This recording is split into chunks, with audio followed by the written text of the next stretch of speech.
This is the WWE NXT December 12, 2023 full show results, and the show started with the entrance of Cora Jade. Cora Jade is in the ring and on the mic, and she says it's been 4 long, hard, difficult months, but not for her, for us. On Saturday the clouds parted and the sun returned, and she knows we were crying on our Cora Jade body pillows, but it's fine now, he's back and everything's okay. She says nobody was talking about the women in the Iron Survivor Challenge, they were talking about her standing tall with the title in her hand. Lyra Valkyria comes, and she reminds Cora that she blindsided her to hold that title up and notes that 4 months off have changed nothing about her, but Lyra has changed dramatically and now she's the champion. Blair Davenport comes, and she crows about winning the Iron Survivor Challenge and tells Lyra she should be focused on her, and Valkyria says she and Cora should be friends, given how they love jumping folks from behind. Nikita Lyons comes, dressed like a Kmart genie, and she attacks Blair and helps Lyra stand tall. Then we saw a mixed tag team match which happened between Brooks Jensen, Fallon Henley, and Josh Briggs vs Metaphor, Lash Legend, Noam Dar, and Oro Mensah, and the result of this match was Brooks Jensen, Fallon Henley, and Josh Briggs won the match by pinfall with a lariat from Briggs on Noam Dar.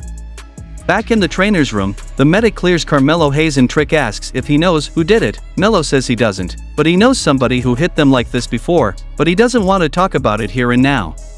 Trick reminds him he's focused on Ilya Dragunov, and Carmelo says they'll both handle their business. Then we saw that Lexus King attack the field from behind, smashing Trey Bearhill with a steel chair. Then we saw the men's breakout tournament first round match which happened between Miles Bourne vs Obafemi, and the result of this match was Obafemi won the match by pinfall with a pop-up powerbomb.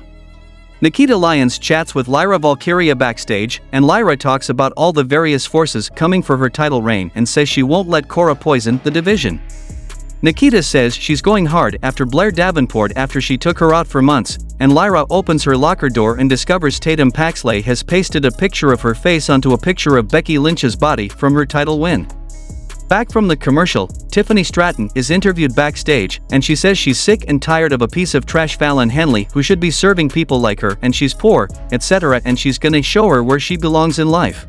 Then we saw the NXT North American Championship Open Challenge match between Dragon Lee vs Tyler Bate, and the result of this match was Dragon Lee won the match by pinfall with Operation Dragon, retaining the NXT North American Championship. Back from the commercial, Lexus King is rambling at Ava Raine in front of Heartbreak Man Shawn Michaels' door, and she tells him not to go in because everyone in the men's breakout tournament wants to kick his ass.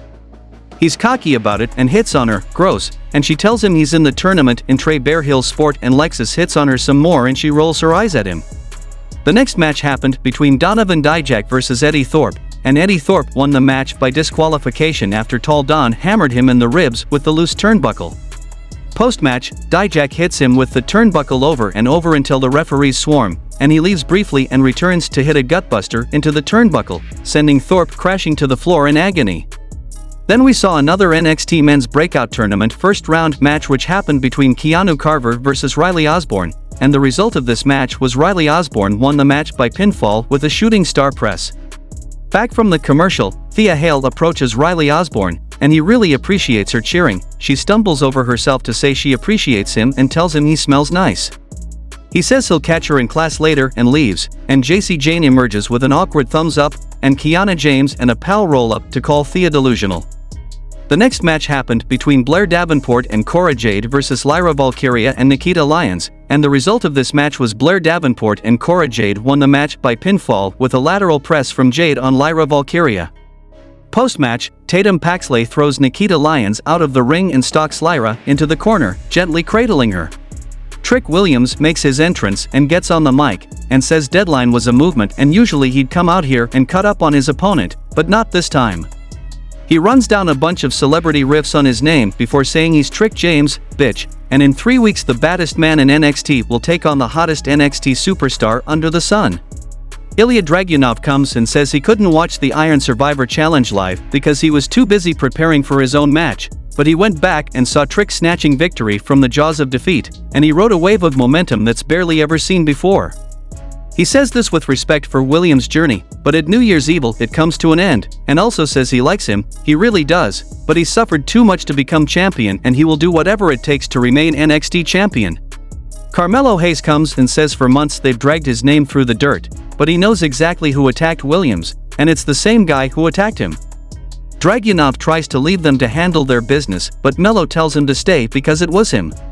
Ilya asks Trick to look him in the eyes, man to man, and see that he didn't attack him, and Hayes says it's too late for all that. Williams tells him he thinks he got his point across, and Carmelo says Dragunov needs to have something taken from him so he can feel like they do. They tug of war over the belt, Hayes yanks, and the belt goes into Trick's face, and the show goes off the air.